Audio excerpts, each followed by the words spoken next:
Big pass நேயர்களுக்கு வணக்கம். So Parvati ஏன் இவ்வளோ அடமெண்ட்டாக அப்யூசிவாக இன்னும் வேறு ஏதாவது சொல்ல வேண்டியது இருக்குது. பட் அவங்க அம்மா கூட கம்பேர் பண்ண போகிறதுனால கொஞ்சம் டீசெண்டாகவே சொல்லிடுறேன். இந்த அளவுக்கு ஒரு அடமெண்ட் பர்சனாக இருக்கிறதுக்கு காரணம் அவங்க அம்மா தான் அப்படின்றது இப்போ லைவில் பார்க்கும்போது புரியுது.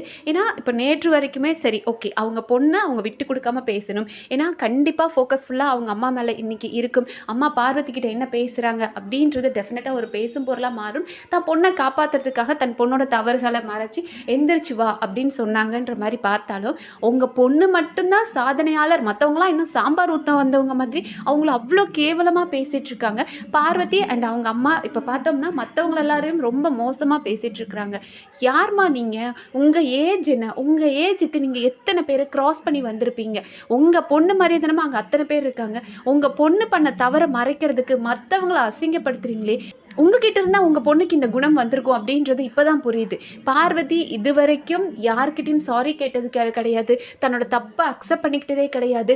மேலே மேலே தப்பு செஞ்சுட்டு நான் இப்படி தாண்டா அடமெண்ட்டாக இருப்பேன், கேட்டால் இது தாண்டா ஃப்ரீடம், இது தாண்டா பெண் உரிமை அப்படின்னு அவங்க பேசுறதுக்கு காரணம் அவங்க அம்மான்றது இப்போ புரியுது. ஏன்னா இவங்க அம்மா மட்டும் சாதிக்க ஏன்னா பார்வதி மட்டும் சாதனையாளராக வரணுமா, சாதிக்கணுமா, இந்த கேமுக்காக என்ன வேணாலும் பண்ணலாம், யாரை வேணாலும் தூக்கி போட்டுட்டு நம்ம கேமை ஃபோக்கஸ் பண்ணி போகணும், நீ ஒரு ஜான்சி ராணி அப்படின்னு பேசுகிறாங்க. ஆனால் மற்றவங்க இந்த கேமை விளையாண்டா மட்டும் அவங்க ஊர் கிளவியே தெரியுறாங்க, விஷப்பாம்பா தெரியுறாங்க இல்லையா. ஏன்னா லைவ்ல உட்காந்து பேசிட்டு இருக்காங்க. ஸோ பார்வதி என்ன சொல்றாங்க அப்படின்னா, ஏன்னா பார்வதியோட அந்த ஒரு டாக்ஸிக் கேங் இருக்கு இல்லையா, சாண்ட்ரா, அமித், வினோத், கமருதீன், ஸோ இவங்க கூட தான் பார்வதிக்கு செட் ஆகுமா. ஆனால் இதே பார்வதி தான் சேச்சியை நம்பக்கூடாது, அமித் எவ்வளோ மோசமானவன் அப்படின்னும் பேசுவாங்க. ஆனால் இப்போ அம்மாட்ட சொல்கிறாங்க இவங்க 4 பேர் தான் செட் ஆகுமா. சபரி அவன் எப்போ பாரு காது இங்கே இருக்கும், எல்லா விஷயத்தையும் கேட்டு அதை வச்சு நம்மளை கேமில் அடிப்பானா. சுபிக்ஷா அவளும் ஒரு டபுள் கேம் ஆடுவாளாம். இவங்களுக்கு பார்வதிக்கெலாம் ஒன்றுமே தெரியாது இல்லையா. அண்ட் அரோரா ஒரு நல்ல பாம்பே கிடையாதான், அது ஒரு விஷ பாம்பாம். நீங்களாக ஒரு ட்ரையாங்குலர் ஸ்டோரியை க்ரியேட் பண்ணி அதில் போகி ஈவன் அது ட்ரையாங்குலரே கிடையாது. முதல்ல கமருதீன் அரோரா தான் ஃப்ரெண்ட்ஸாக இருந்தாங்க. அதுக்குள்ளே பார்வதியாக உள்ளே போனாங்க, பார்வதியாக அரோராவை கட் பண்ணாங்க. அண்ட் இப்போ என்ன சொல்கிறாங்கன்னா அவளாக என்னோட இமோஷன்ஸில் விளையாண்டா. என்ன இமோஷனில் விளையாண்டா?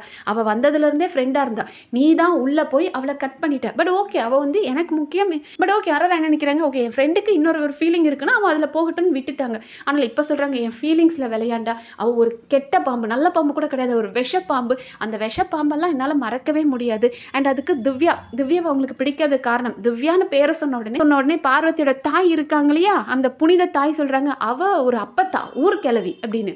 யார்மா நீ? உன்னை விட ஒரு ஊர் கிளவி இருக்க முடியுமான்ற மாதிரி தான் இருக்கு. திவ்யாவை ஊர் கிளவின்னு சொல்ற ரைட்ஸ் இவங்களுக்கு யார் கொடுத்தது? உங்க பொண்ணுக்கு பேசவே தெரியாது, உங்க பொண்ணு மற்றவங்களை பற்றி பொறணி பேசினதே கிடையாது. உங்க பொண்ணு அது மூஞ்சிக்கு நேராக சிரிச்சுட்டு முதுகுக்கு பின்னாடி போய் மற்றவங்களை தப்பாக பேசுவாங்க. ஆனால் திவ்யா மூஞ்சிக்கு நேராக சொன்னாங்க.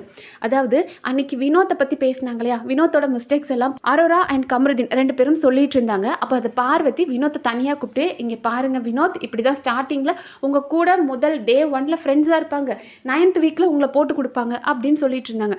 அப்போ இதை திவ்யா கேட்டுட்டாங்க. திவ்யாவுக்கு நல்லா புரியுது அவங்க அரோராவை தான் மீன் பண்ணுறாங்க. வினோத் கூட அரோரா கூட ஒரு ஃப்ரெண்ட்ஷிப் இருந்தது, அதை ஸ்பாயில் பண்ண ட்ரை பண்ணுறாங்கன்றதுக்காக அப்போவே திவ்யா கேட்டாங்க, பார்வதி நீ பண்ணுறது தப்பு, நீ வேணும்னா அரோரா இதில் இன்வால்வ் பண்ணி விடுற, அவங்க மேலே ஒரு தப்பு இருக்குன்னு சொல்லி கொடுத்தா அதுக்கு எதுக்கு நீ இப்படி பண்ணுறன்னு சொல்லி இதை நீ தப்பு பண்ணுற பார்வதின்னு உடனே அரோராவை கூப்பிட்டு அரோரா பாரு பார்வதி வினோத் கிட்ட இப்படி சொல்லி கொடுக்குறாருந்தாங்க. அப்போ நம்மளோட அரோரா அந்த தலையில் டர்பன்லாம் கட்டிட்டு அப்படி ஒரு மாதிரி இறங்கி வச்சு செஞ்சாங்க இல்லையா பார்வதியை. உங்களுக்கு மூஞ்சிக்கு நேராக பேச தெரியாது, எப்போதுமே ஒரு போர்வை போட்டு பேசுவீங்க அப்படின்னு வச்சு செஞ்சாங்க இல்லையா. அதெல்லாம் ரொம்ப காண்டி இப்போ வரைக்கும் பார்வதிக்கு இருக்குது. அது திவ்யாவால் தான் நடந்தது. இந்த அம்மா சும்மா இல்லாமல் அவளை அரோராவை கூப்பிட்டு அந்த அம்மா அப்படியே டர்பனை கட்டிட்டு பேசிச்சு இல்லையா, அதெல்லாம் மறக்க மாட்டேன், அவள் ஓவராக பண்ணிட்டா இவளால் தான் அப்படின்னு. அப்புறம் உன்ன மாதிரி முதுகுக்கு பின்னாடியா பேசினாங்க, மூஞ்சிக்கு நேராக தானே திவ்யா சொன்னாங்க. நீ ஒவ்வொருத்தர்கிட்டையும் ஒவ்வொருத்தரை பற்றி பொறணி பேசிகிட்டு இருக்கிறது தப்பு. நீ ஒருத்தர் அவங்க நல்லா இருக்கணும், வினோத் நல்லா இருக்கணும்னு அரோரா சொன்னால் நீ அதை வேறு மாதிரி ஏன் மாற்றி சொல்கிற அப்படின்னு மூஞ்சிக்கு நேராக தானே சொன்னாங்க. என்ன ஊர் கிளவி மாதிரி பேசினதை இந்த அம்மா பார்த்துட்டாங்களாம். பார்வதியோட அம்மா சொல்கிறாங்க இல்லையா, ஊர் கிளவின்னு எப்படி இவங்க திவ்யாவை சொல்லலாம்? ஊர் கிழவிங்களாம் என்ன பண்ணுவாங்க, மூஞ்சிக்கு நேரம் அவங்களால யாரையும் கேட்குற தைரியம் இருக்காது. உட்காந்து 4 கிழவிங்க ஒன்றா உட்காந்துக்கிட்டு, ஏய் அவன் வீட்டில் இது நடந்துச்சுடி, இவ இதை பண்ணாடி அப்படின்னு தைரியம் இல்லாமல் உட்காந்து பொறணி பேசிட்டு தான் இருப்பாங்க. ஊர் கிழவின்றவங்க அந்த தாட்ஸ் தான் பண்ணிட்டு இருப்பாங்க. அவங்களுக்கு மூஞ்சிக்கு நேரம் கேட்க தைரியம் இல்லாமல் ஒருத்தருக்கு ஒருத்தர் உட்காந்து பொறணி பேசிட்டு இருப்பாங்க. அந்த மாதிரி திவ்யா இருந்தாங்களா? திவ்யாக்கு யார் கூட பிரச்சனைனாலும் அவங்க மூஞ்சிக்கு நேராக போய் கேட்டிருக்காங்க. அப்படி இருக்கும்போது இவங்க யார் ஊர் கிழவின்னு சொல்கிறதுக்கு? ஸோ பார்வதி அம்மாவெல்லாம் நமக்கு ஏண்டா 24 ஹார்ஸ் வச்சாங்கன்னு இருக்குது. ஏன்னா பார்வதி எப்படிப்பட்ட ஒரு கேவலமான எச்ச ஜென்மன்றது நமக்கு தெரியும், அது ஓகே. ஆனால் அம்மா அதுக்கு மேலே இருக்கிறாங்க. அம்மாவால் தான் பொண்ணு இந்த அளவுக்கு மோசமாக இருக்காளா? இது வரைக்கும் பார்வதிக்கு வந்து திவாகர் சிங்சாங் தட்டி பார்த்துருக்கோம், கமருதீன் சிங்சாங் தட்டி பார்த்துருக்கோம். ஆனால் அம்மாவே சிங்சாங் தட்டி தான் அந்த பொண்ணை இந்த அளவுக்கு பார்வதியை ஏற்றி வச்சுருக்காங்கன்றது இப்போ தான் புரியுது.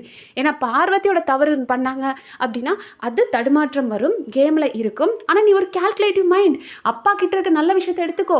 அப்பா எப்படி ஒரு கால்குலேட்டிவ் மைண்டையோ அந்த மாதிரி இரு. இந்த குழப்பம் மட்டும் வேண்டாம், உனக்கு இந்த குழப்பத்துலேருந்து எந்திரிச்சு வா, உன்னோட ஃபீலிங்ஸ்க்கு நான் மதிப்பு கொடுக்குறேன் அப்படின்றாங்க.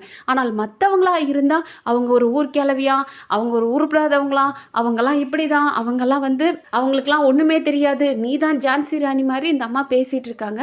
இந்த பொண்ணை விட மற்றவங்களாம் ரொம்ப அசிங்கமாக, அந்த அசிங்கத்தை நீயும் பண்ணாத அப்படின்னு.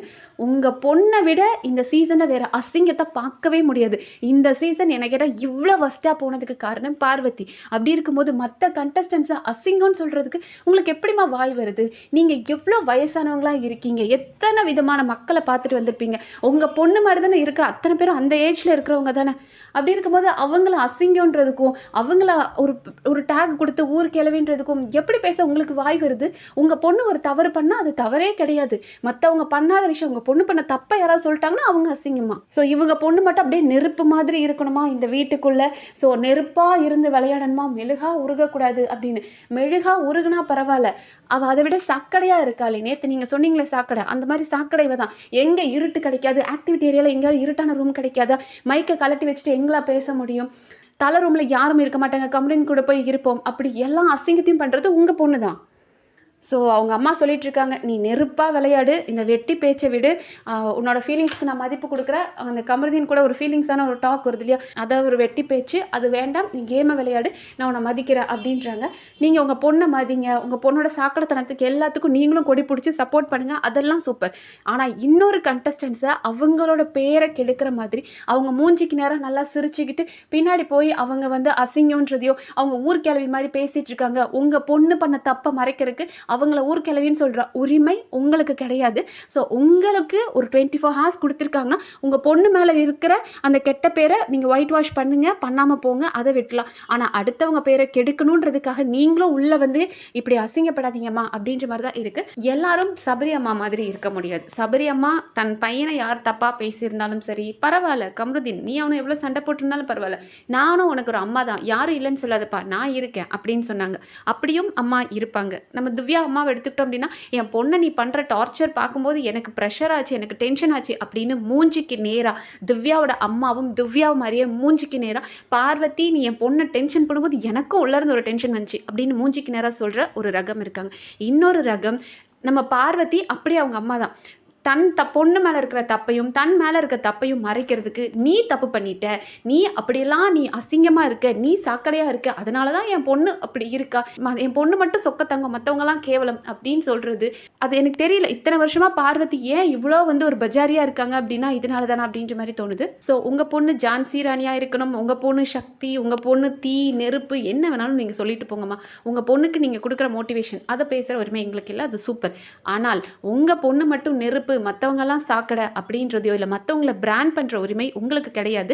அதை நீங்கள் முதல்ல உங்கள் பொண்ணுக்கு சொல்லிக் கொடுங்க. உன்னோட உழைப்பை நம்பி உனக்காக நீ ஓடு, அடுத்தவங்களை அசிங்கப்படுத்தி மிதித்து எந்திரிச்சு ஓடணும்னு நினைக்காத, அடுத்தவங்களை காலவாரி விடணும்னு நினச்சா அது உனக்கு தான் வரும் அப்படின்னு நீங்கள் சொல்லிக் கொடுப்பீங்கன்னு நினச்சா நீங்களும் சேர்ந்து ஆமா சாமி போட்டுக்கிட்டு அதை நீங்கள் என்கரேஜ் பண்ணுறது கஷ்டமாக இருக்குது. ஸோ பார்வதி அம்மாவை பற்றி உங்களோட ஒப்பீனியன் என்னன்றதை கமெண்ட் செக்ஷனில் சொல்லுங்கள். நன்றி.